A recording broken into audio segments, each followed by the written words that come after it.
So, folks, a massive fight, a slobber knocker, is breaking out at Mar-a-Lago this evening, and Trump is ending his campaign. He's ending his efforts. Guys, it's all because he got the worst news ever.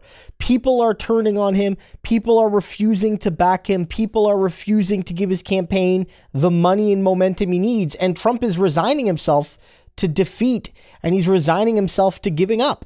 And this is also happening because one of his Hail Marys, because he got some legal Hail Marys, but one of his political Hail Marys, which was to try to convince people in Congress and you, the regular American voter, that Joe Biden was quote unquote just as corrupt as he is, which was always a BS narrative, has failed so hard that it's actually made Biden look more innocent than ever and Trump more corrupt than ever. And so Donald Trump just got the worst news of his life. And this supercut, I put together an exclusive supercut. So I humbly ask you watch the whole thing. Again, when you do, it'll spread this video to MAGA conservatives. It'll end up on their screens.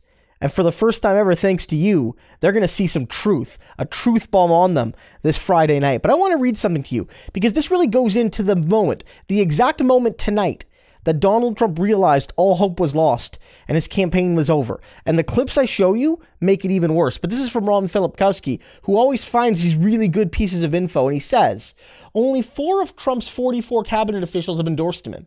You know, it's insane that any president to even have anything close to 44 cabinet officials in one term. He is incompetent, insane, unfit, and his own formal officials know that better than anybody.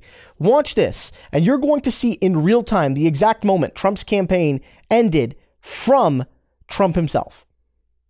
Let me ask you this. We have not spoken since former President Trump sewed up the nomination, which he did earlier this week. And he has received endorsements from some of the people who were running against him. But we have not heard from you. Will you be endorsing your former president? You were on the ticket with him last time around. Well, Martha, I appreciate the question. And it should come as no surprise that I will not be endorsing Donald Trump this year. Look, I'm incredibly proud of the record of our administration. It was a conservative record that made America more prosperous, more secure, and saw conservatives appointed to our course in a more peaceful world.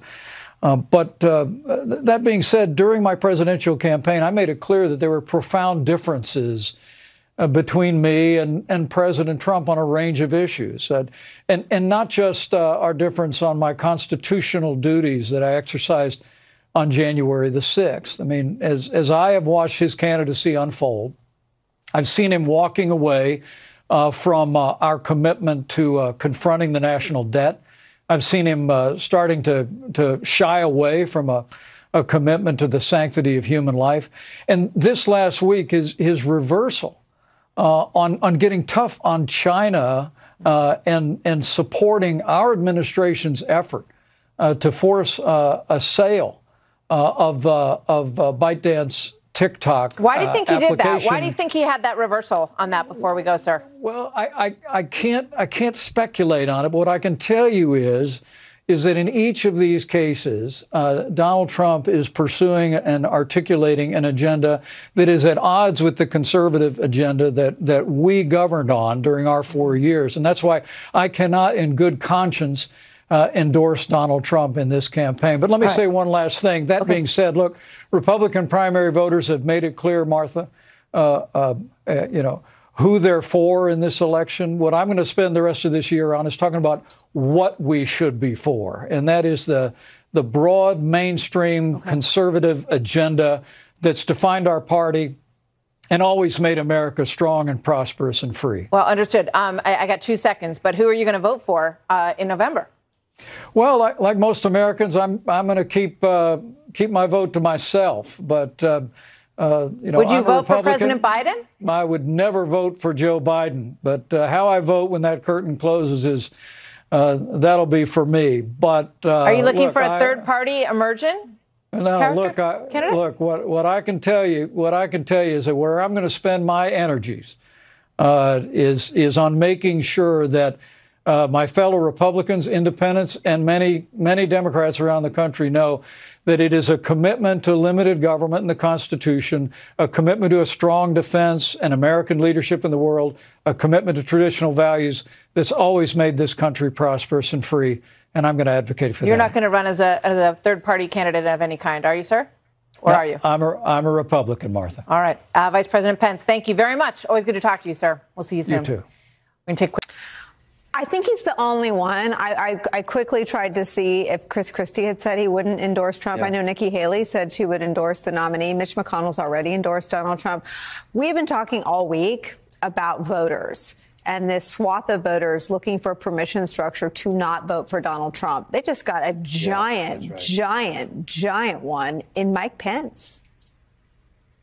A giant one. And I think questions then about what does Mike Pence do next? Look, I think Mike Pence, good for him for stepping out and at least saying he won't endorse. But to suggest that somehow the second Donald Trump administration would be different from the first is a bit of make-believe. It would be exactly what the first administration was and the administration that Mike Pence himself enabled. But set that aside for a moment. I think what does Mike Pence do next? Because I kind of see all of this as almost three lanes, if you will. You have the Lindsey Graham lane, who says, OK, I got beat, so I'm going to face plant in front of Donald Trump and give him my own fealty. Throw Elise Stefanik, Tim Scott, all of the other leading Republicans in front of that, even Mitch McConnell, who says, I'll support the nominee.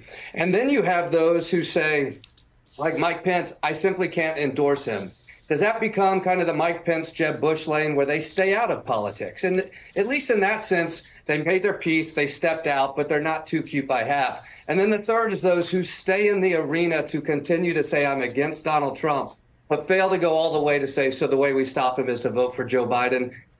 Mike Pence is never going to say he's voting for Joe Biden, never. And so the right lane for him is now to go away until November and let the American people decide. I actually have more respect for Republicans who say, I won't endorse, and then they go away, than those who say Donald Trump's a threat to the free world, but I'm not willing to vote for Joe Biden to stop him. That's the lane that I think the nation is growing tired of and we should expect more from. I completely agree. I remember having a big fight with Joe Walsh about, I don't know, I think years and years ago on that very question, that the only intellectually honest thing to do if you think that Donald Trump is unfit is to vote for the person that's running against him. Luke Broadwater, this puts Mike Pence at odds with his own former colleagues in the House Republican caucus. All of whom, I think, have said that they're, except for former members like Liz Cheney and Adam Kinzinger, but all of whom have said that they're voting for Trump. Any reaction up on Capitol Hill to Mike Pence's? He starts by saying, I think that was Martha McCallum, you won't be surprised. I'm shocked to hear that Mike Pence isn't endorsing Donald Trump. Yeah, I mean, it's Donald Trump's own vice president. You know, this is somebody who knows him better than anybody, and he's refusing to endorse him. Now, of course, Mike Pence is also in the unique situation of being the person on January 6th who the pro-Trump mob threatened to hang and tried to storm the Capitol, trying to get at him and looking for him. So he may, he knows firsthand the danger of Donald Trump in a way that some of these people do not. But there are many other House Republicans who were there on January 6th who also ran, who fled for their lives, who were on the other side of a door with guns pointed, Capitol Police guns pointed at the mob. So, and many of them do know firsthand what Mike Pence knows, but they have chosen another tactic. They've chosen to stick with the party and the nominee of the party, no matter what. It's really stunning. You're right. There's no difference between what they saw and experienced that day. Although Pence running with his family down the stairs was a uniquely haunting image. But they all have access to the same information. It's a really smart point.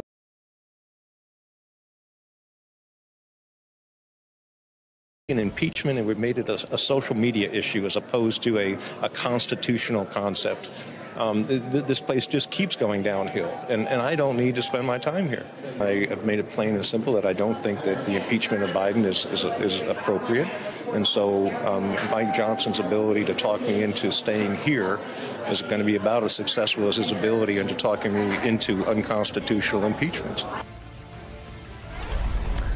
High weekend, everyone. It's 5 o'clock in New York. How about them apples? That was a lifelong Republican, a really, really conservative one. And if you have to answer this question, how bad is the Republicans' attempt to impeach President Joe Biden? It is so bad that that guy, a really, really, really conservative Republican, is leaving Congress over it. That was Congressman Ken Buck from Colorado. You may have heard the news this week that he announced he will cut his final term in Congress short abruptly, crediting his party's unfounded debacle of an impeachment inquiry into Joe Biden that has turned up no evidence of wrongdoing on the part of the president. Today, in a strongly worded letter to the House Speaker, the White House says they too have had enough. White House counsel Ed Siskel's letter to Speaker Mike Johnson reads, quote, "I write to you today because it is clear the House Republican impeachment is over.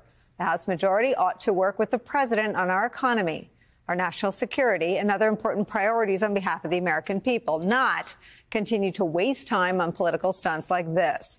He continues, quote, "The House majority has reportedly collected more than 100,000 pages of records, interviewed dozens of witnesses, and held multiple public hearings, but none of the evidence has demonstrated that the president did anything wrong. In fact, it has shown the opposite of what House Republicans have claimed." In response, Speaker Johnson said, quote, "The White House doesn't get to decide how impeachment gets resolved. That's for Congress to decide." But what Congress has done with their inquiry so far, other than repel Ken Buck, is to find zero proof to back any of their claims. And in a devastating blow to their efforts, just last month, their star witness, former FBI informant Alexander Smirnov, was indicted for lying about the Bidens. Can't make this up. Now new reporting reveals even more about how untrustworthy he is. CBS News is reporting that serious doubts about Smirnov's credibility were raised almost a decade ago and are now prompting questions about why he remained on the FBI payroll for as long as he did. Smirnov's attorneys said their client, quote, "stands behind his years of service to the Department of Justice in the U.S." And the FBI has not responded to NBC's request for comment, but it does underscore the very weak foundation all along upon which Republicans base their inquiry. They can't even point to any clear evidence when asked. Have you seen direct evidence related to President Biden? Because that's what we have not heard. Well, we have to connect the dots. There has not been produced a smoking gun, clear-cut, undeniable proof of the president's involvement with his son's foreign business deals. What do you say to that?